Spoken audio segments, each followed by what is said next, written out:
Graça e paz a todos nessa noite. Tenho certeza que Deus há de ministrar o nosso coração. Quero agradecer a confiança dos pastores. Acreditamos que Deus tocou para que a gente pudesse falar um pouco do Evangelho. Amém, queridos?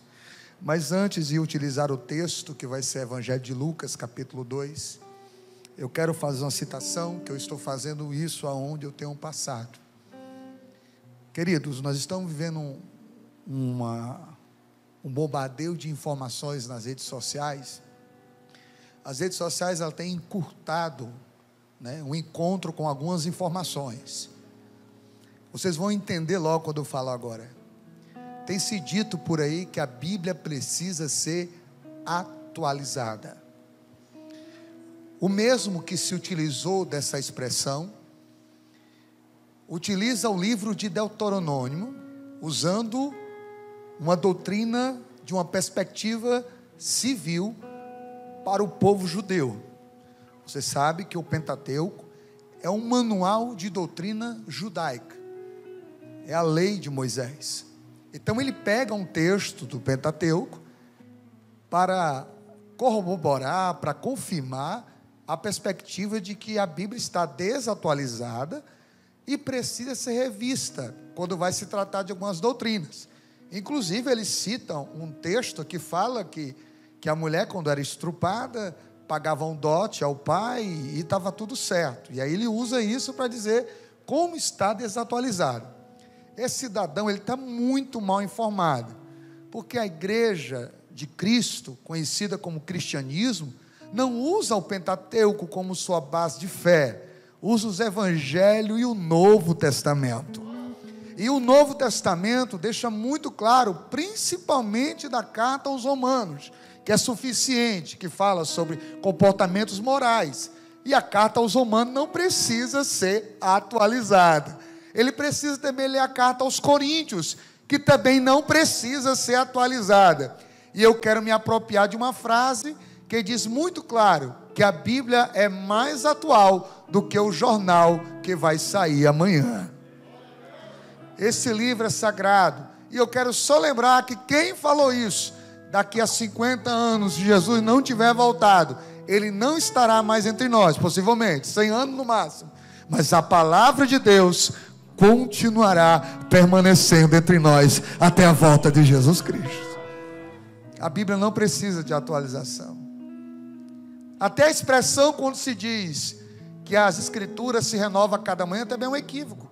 Não é a Bíblia que se renova, somos nós que nos renovamos a cada dia. Ela permanece a mesma. Ela é a palavra de Deus inspirada para nos exortar, corrigir e nos edificar. Amém, queridos? Bíblia não precisa ser atualizada. O que precisa ser atualizado é a concepção de certos indivíduos como interpretar a Bíblia Sagrada. Vamos ficar de pé, vamos ler a Bíblia Sagrada. Evangelho escreveu São Lucas sobre Jesus, no capítulo de número 2 e o verso de número 1. Eu quero me apropriar desse texto porque nós já estamos sentindo o cheiro do peru, o cheiro das festas de final de ano. E eu quero trazer algo que esteja muito atualizado para vocês. Olha como é atualizado, 2000 anos ainda faz sentido para nós, né? Evangelho escreveu São Lucas, capítulo número 2, e o verso de número 1, que diz assim: naqueles dias, foi publicado um decreto de César Augusto, convocando toda a população do império para recensear-se. O primeiro recenseamento, foi feito quando Quirino era governador da Síria. Todos iam alistar-se, cada um a sua própria cidade. José também subiu da Galileia, da cidade de Nazaré para a Judéia, a cidade de Davi, chamada Belém, por ser ele da casa e família de Davi, a fim de alistar-se com Maria, sua esposa, que estava grávida. Estando eles ali, aconteceu completarem-se os dias, e ela deu à luz o seu filho primogênito, enfaixou e deitou numa manjedoura, porque não havia lugar para eles na hospedaria. Amém? Só o versículo 8 para terminar. Havia naquela mesma região pastores que viviam nos campos e guardavam o seu rebanho durante as vigílias da noite. Pode sentar. Vamos conversar um pouco sobre esse texto.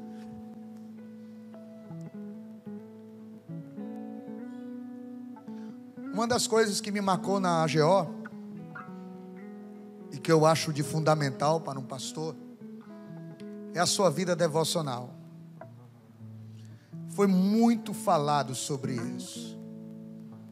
O Espírito Santo merece ouvir um bom dia de nós pastores, de nós obreiros. A vida devocional de um líder, ela é inegociável. Eu me lembro muito bem quando eu li um livro de um pastor que tinha um hábito de orar pela manhã. E um jovem que chegou na sua casa e perguntou: o pastor está aí? A sua esposa falou, a esposa do pastor: sim, ele está orando. O jovem disse: como ele não está fazendo nada, eu posso falar com ele? A concepção de algumas pessoas é que quem está orando é quem está desocupado, está muito mal informado. Já ouvi algum pastor dizer assim: irmão, está fazendo nada, vem por consideração. Não, irmão. Orar é uma das maiores atitudes que nós podemos tomar. Nossa vida devocional, ela é inegociável. Nossa intimidade com Deus não pode ser trocado por nada. Eu sempre entendo que um sermão, uma pregação por um pastor, por um obreiro, por um líder, é semelhante à relação de um casal. O sermão é como um filho que nasce de uma relação do pregador com o Espírito Santo. Amém? E engravidado desse sermão eu quero transmitir aqui para vocês. Queridos, no capítulo número 2, narra um texto simples, conhecido por vocês. Estamos às vésperas, pela Igreja Católica, comemorado o nascimento de Jesus Cristo. Eu acho que discutir a data é irrelevante. A gente pode aproveitar o momento para explicar o verdadeiro sentido do Natal. Até porque, sabe por que os filhos pedem tanto presente ao Papai Noel? Porque os pais não têm falado sobre Jesus para eles. Então eles conhecem mais o Papai Noel do que o próprio Jesus. Isso é um erro gravíssimo e acontece também no nosso meio, infelizmente. Queridos, e no capítulo 2 nos informa que de forma soberana, de forma habilidosa de Deus, de tratar a história da humanidade, de como conduz as coisas, o texto nos mostra que houve um decreto de César Augusto, convocando toda a população de Belém para fazer um recenseamento, para fazer uma contagem. Queridos, isso é soberania, porque no momento que ele causa esse decreto, é o momento que Maria está perto de dar à luz. E vocês são sabedores que Maria, ela teria que ter um filho que teria que nascer nessa cidade de Belém. Em Miqueias, capítulo número 5, e o verso de número 2 nos informa que tu, Belém Efrata, a menor entre as nações, de ti nascerá o Salvador, que é de eternidade em eternidade. Então esse menino tinha que nascer em Belém. Então Deus usa o decreto de César Augusto para que toda a população fosse para Belém, inclusive Maria, por causa de José, que será o pai, de criação de Jesus Cristo de Nazaré. E é interessante, bem próximo aos 9 meses, já perto de dar à luz, ela monta em um jumentinho, juntamente com o seu esposo, e caminha para Belém de forma soberana, conduzido. E o texto vai nos mostrar que quando ela chega em Belém, ela já começa a sentir as contrações. A soberania de Deus, como Deus conduz para que as suas profecias se cumpram, para que os seus propósitos se realizem. Queridos, eu quero lembrar vocês que o nosso Deus está sentado no trono e governa todas as coisas. Nada sai do seu projeto, nada sai do seu plano. Quero lembrar a todos que estão aqui nessa noite: temos governadores, temos presidentes,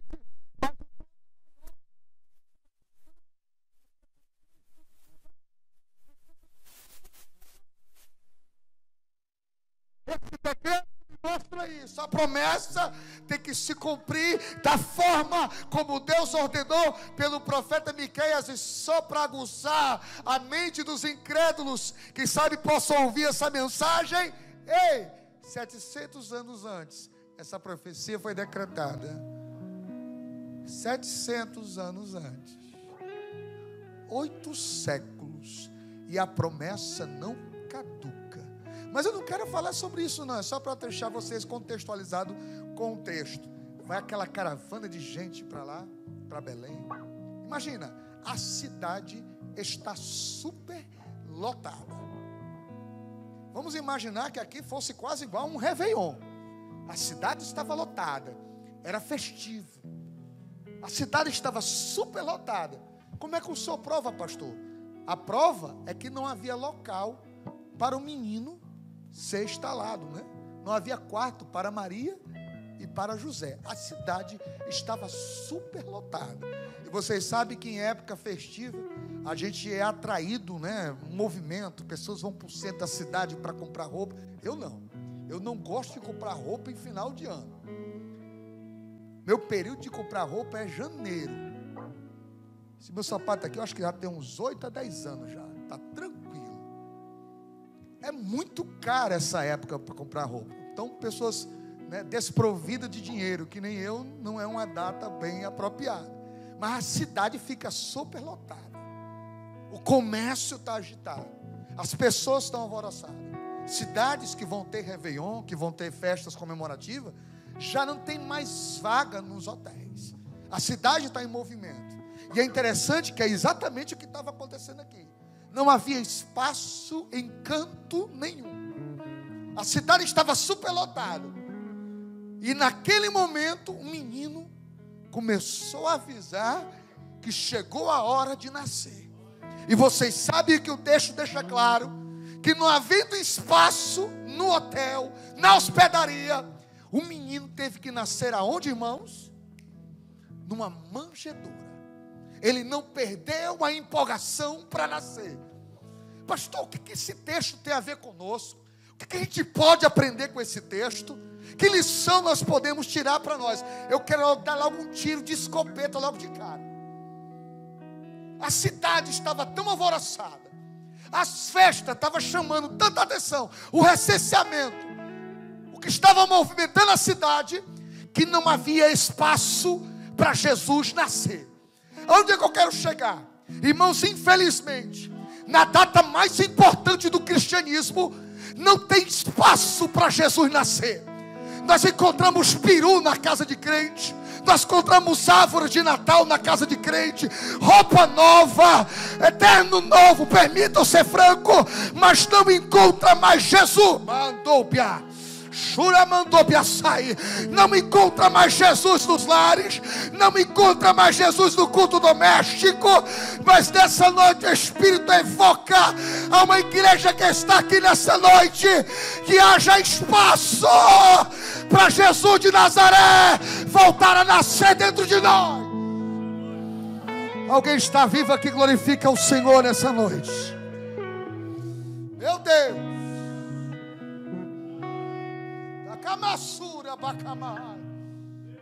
E a gente cai na cilada.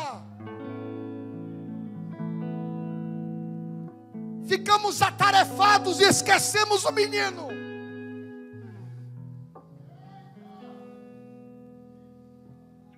Você já imaginou você ir para o aniversário de alguém e o aniversariante não é lembrado?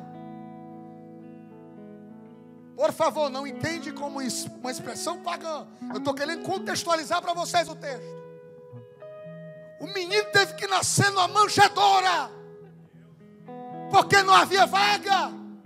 Os hotéis da beira-mar ficaram lotados. As pessoas estarão comemorando, mas Jesus não será lembrado por muitos. Mas nessa noite aqui, eu tenho certeza que a partir dessa noite o seu Natal vai ser diferente. Pode esquecer o peru, pode esquecer a roupa nova, mas não pode esquecer a presença do menino. Chama, meu Deus, me segura. do menino chamado Jesus de Nazaré.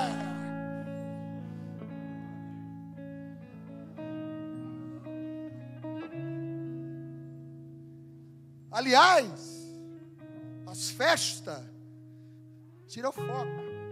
E eu quero tirar algumas razões porque que Jesus não foi lembrado naquele momento. A primeira,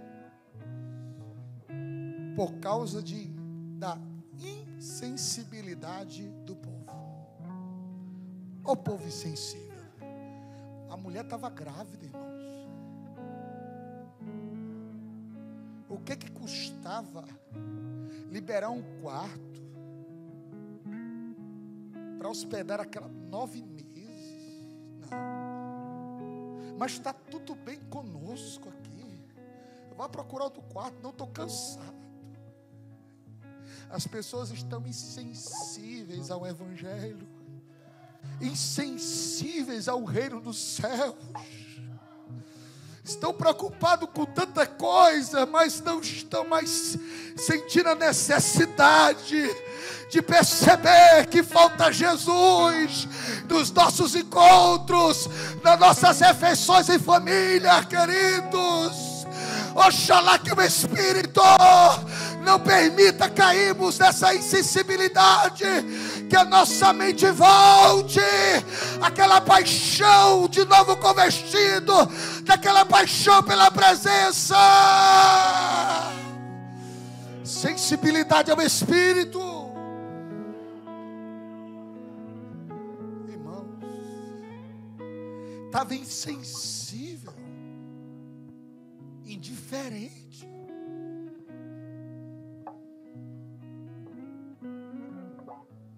Você já imaginou isso? Insensibilidade. É o que nós estamos vendo hoje, queridos. Interessante. Vocês já observaram como é que é mão de cozinheiro? Pega na panela quente. Meu pastor? E não sente nada. A mão já está encaliçada. Agora a pessoa que não tem hábito de cozinhar, o calor da panela já solta. Que a nossa mente não crie calo de cozinheiro.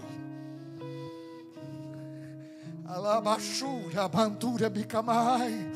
Que pouca coisa o Espírito já se une a nossa sensibilidade.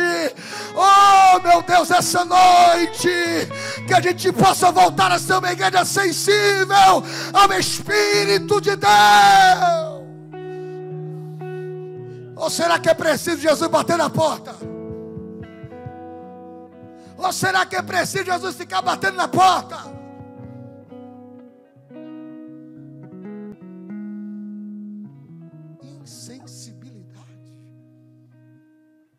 Isso é gritante hoje.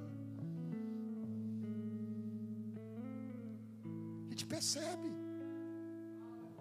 As pessoas não têm percebido que Jesus não tem estado em algumas reuniões.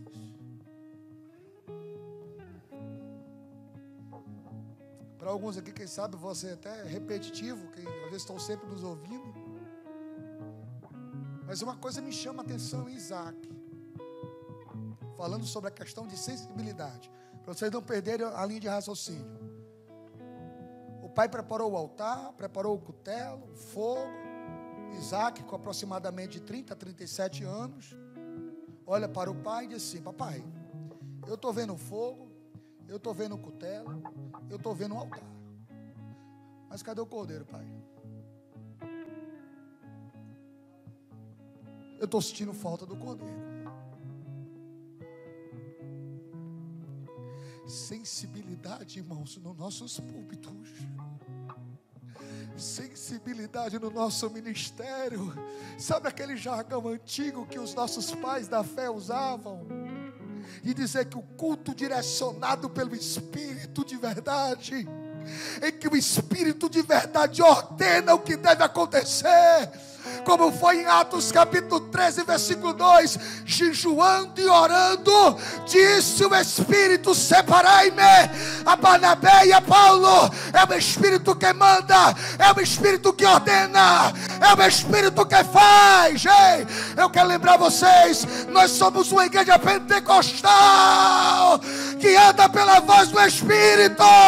Se é verdade nessa noite, adora o Senhor nesse lugar. Sensibilidade.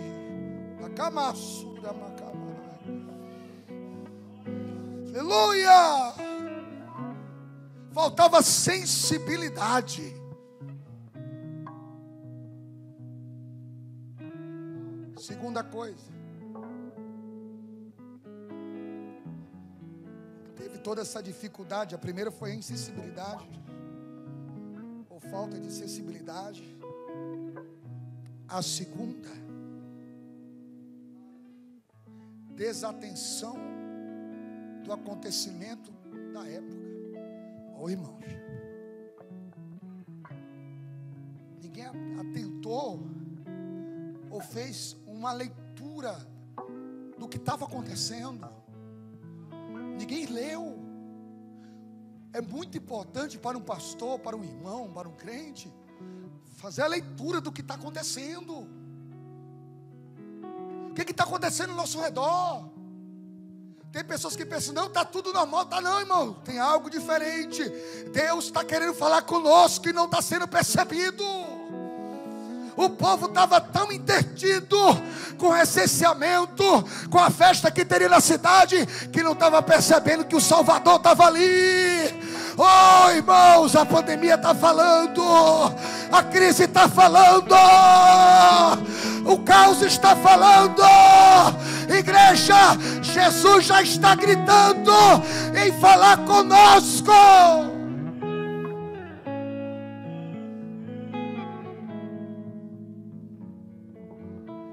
Agora, vamos para a segunda parte. É interessante que nesse texto, Jesus é um recém-nascido, está óbvio. Em Mateus capítulo 2, Jesus tem aproximadamente 2 anos de idade. São 2 episódios diferentes. Mas aqui é uma coisa que me chama a atenção. A primeira, o versículo de número 8 nos mostra que enquanto tinha um povo insensível, preocupado com o hotel que estava hospedado, preocupado com luxo e com o recenseamento que teria na cidade, havia pastores que estavam no campo pastoreando e cuidando de ovelhas. Eu sei que pastores aqui está relacionado à literalidade, cuidar realmente de ovelha. Mas permitam eu fazer uma metáfora aqui. Em meio de um caos de insensibilidade, pessoas querendo aprovar aborto, casamentos que vão contra as escrituras, as pessoas estão insensíveis, e a gente fica orando: meu Deus, tenha piedade, porque quando o juízo vem sobre todo mundo. Mas meio de uma insensibilidade grande, havia pastores trabalhando, havia pastores cuidando de ovelha, havia homens fazendo aquilo a qual Deus chamou. Não perca a esperança, não perca a motivação de trabalhar e servir a Deus. Sabe por quê? Porque temos um Deus que vê todas as coisas.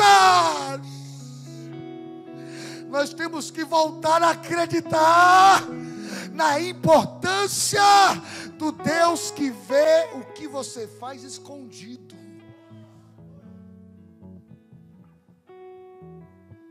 Fomos saqueados disso. Sabe de orar em secreto de verdade. Sabe de ler as escrituras todos os dias. Sem precisar colocar uma foto nas redes sociais que está num monte orando.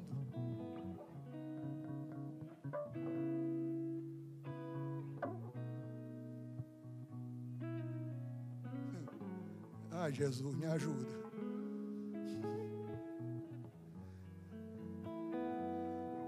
Ei, quero te lembrar que Deus ama ver as coisas em secreto. Deus ama, Deus ouve aqueles que fazem em secreto. Deus ouvirá, Deus responderá. A cidade estava toda aglomerada nos hotéis, estava todo mundo lá, mas havia um grupo de pastores que estava no campo, cuidando de ovelhas. O texto mostra, aleluia, que anjos foram a eles e anunciaram que Jesus tinha nascido. Agora olha, os anjos não anunciou para quem estava no hotel.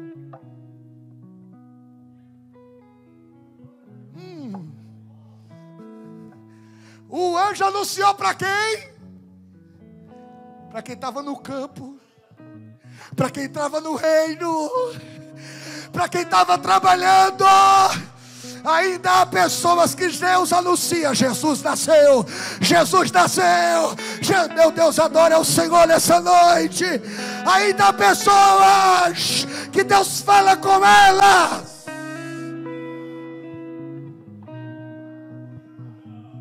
Agabassura, bata, cama. Xarabassura, manda cantura, me camai. Pastores sensíveis.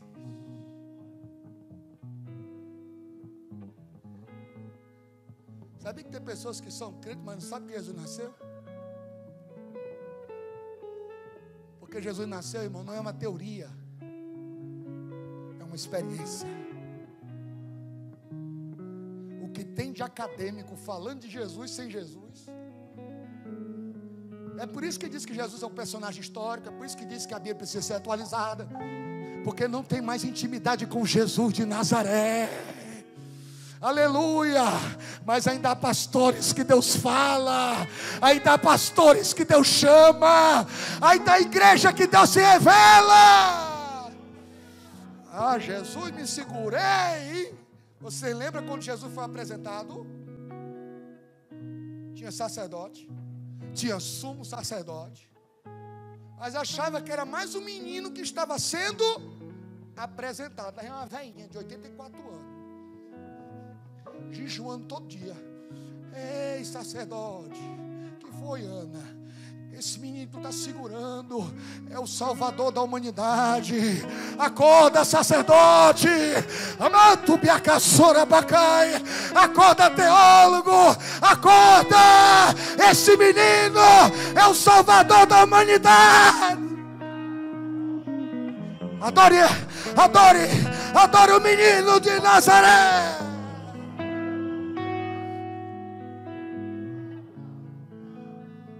Não é meu medo? Não é meu medo? Desde 2004 que eu dou aula de teologia, eu tenho o maior medo.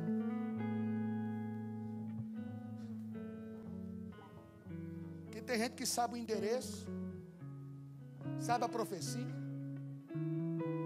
mas não sabe que Jesus nasceu. Porque Jesus nasceu, meu pastor, o coração arde.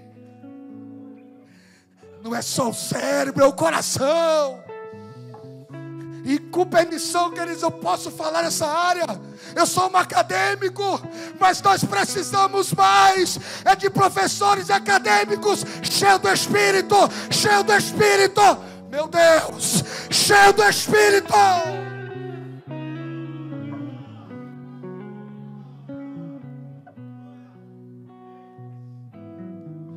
Eu não estou fazendo apologia a não estudar, porque eu estaria sendo hipócrita. Mas quando eu leio a história da Assembleia de Deus no Brasil, de alguns pastores que eu convivi, jantar e almoçar com eles, pastor Iaquim, pastor João Gonçalves e outros mais, homens que às vezes não tiveram tempo de estudar, mas tinham tempo para orar. E isso precisa ser resgatado, queridos. Estamos chegando no final de ano, e daí? Está chegando Natal, e daí? O mais importante de tudo isso é a experiência com a Escritura, é a experiência com a palavra de Deus.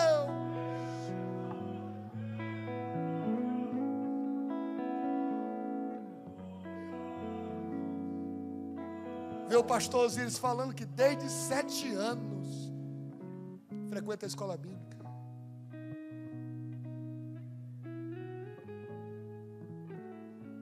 Que época é essa? Ei, mas sabe o que me chama a atenção, pastor? Sabe o que me chama a atenção, meu pastor? É que se ninguém na hospedaria saber que é o Jesus, ele traz de longe. Você entendeu não, né? Ele trouxe pastores de longe. Imagina os pastores chegando tudo no hotel, cajado na mão. Eu pensei, o que vocês vieram fazer aqui? O Salvador está aqui. Que Salvador o quê? Quem é? O Salvador da humanidade está aqui. Cadê? Ah, está lá, deitado naquela, cheio de palha. Meu Deus, não tem problema não. Para ele não. Sabe por quê? Irmãos, pensa comigo. Eu estou falando do Salvador da humanidade. Salvador da humanidade. Aquele que quando estava mamando no seio de Maria, ao mesmo tempo mandava oxigênio para Maria respirar.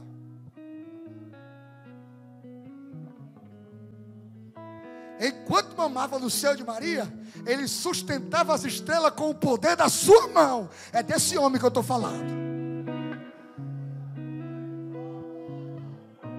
Aleluia. Aleluia. Eu estou falando do Todo-Poderoso. Escuta. Eita, a presença dele está muito forte aqui essa noite. A presença dele está muito forte aqui essa noite. Seja humilde. Peça para Deus lhe renovar. Peça para Deus lhe encher. Esse culto foi agendado por Deus, para você sair daqui nessa noite cheio da sua presença.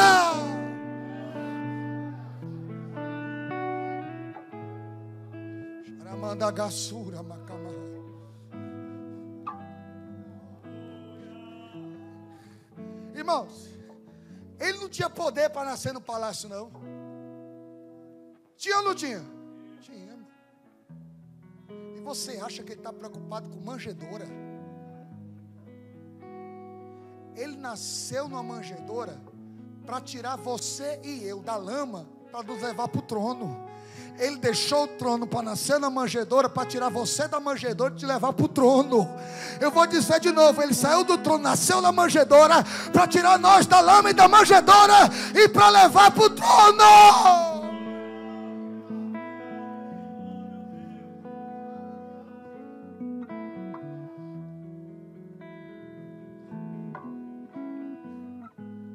Os pastores correram.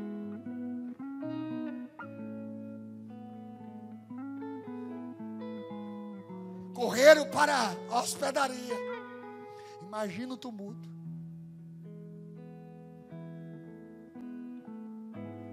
Com todo respeito, irmão, já imaginou isso? Está todo mundo aqui cultuando ao Senhor e tal. Entra alguém por essas portas aí gritando: ei, Jesus nasceu. Aí você diz: aonde? E aqui eu quero encaixar uma metáfora, meu pastor. Uma metáfora. Eu quero fazer uma troca da manjedoura. Quero trocar pelo quê? Aonde é que ele vai nascer hoje?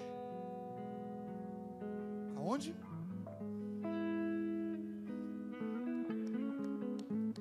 E a minha pergunta é essa para você, meu pastor, para vocês obreiros, para vocês igreja. Vai deixar Jesus nascer em manjedoura?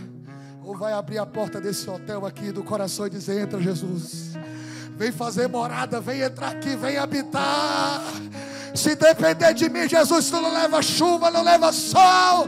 Tens esse templo aqui, tem esta casa para o Senhor habitar.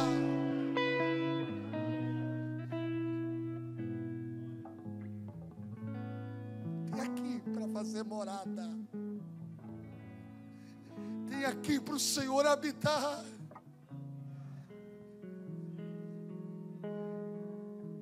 Sabe qual é o pior juízo que uma igreja pode receber? Sabe qual é o pior juízo que uma igreja pode receber de Deus? É isso aqui, ó.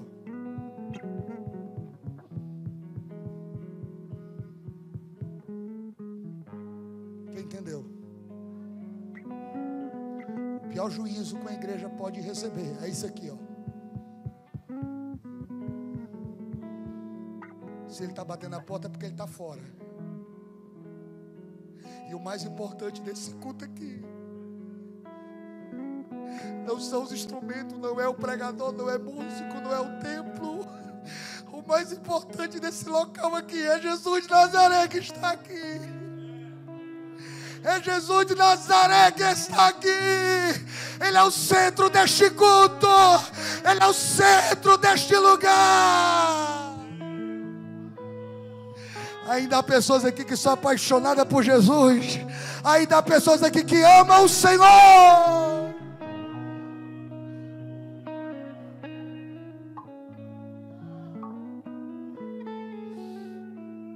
Tem um versículo que está mexendo muito comigo. É em 1 Coríntios capítulo 16. E o versículo 22. Se algum pastor aí puder abrir para mim. 1 Coríntios capítulo 16 e o versículo de número 22, se não me foge a memória. Alguém encontrou aí? 1 Coríntios 16, 22. Isso. Se alguém não ama o Senhor Jesus Cristo, seja anátema.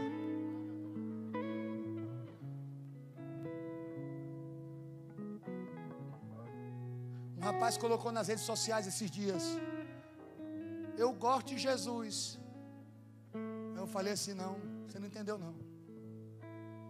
Eu peguei e coloquei esse versículo. Aí ele correu no message e a gente trocou uma conversa bem legal.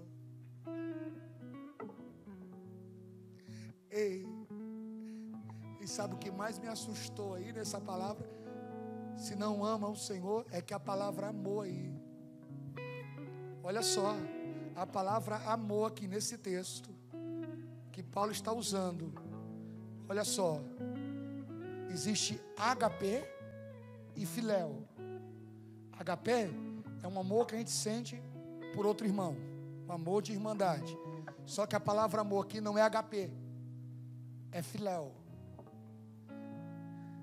Sabe o que significa isso? Amor profundo, amor de amigo.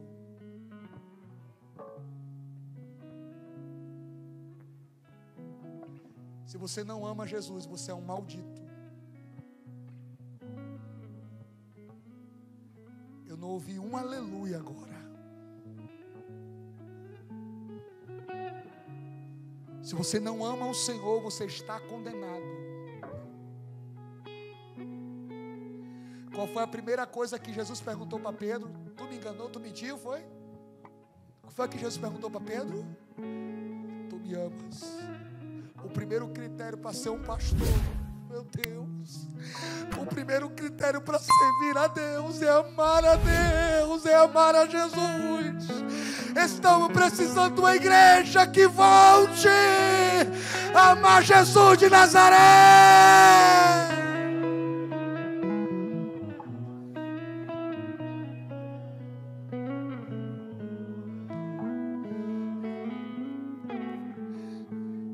Pode entrar, Jesus, nessa casa aqui.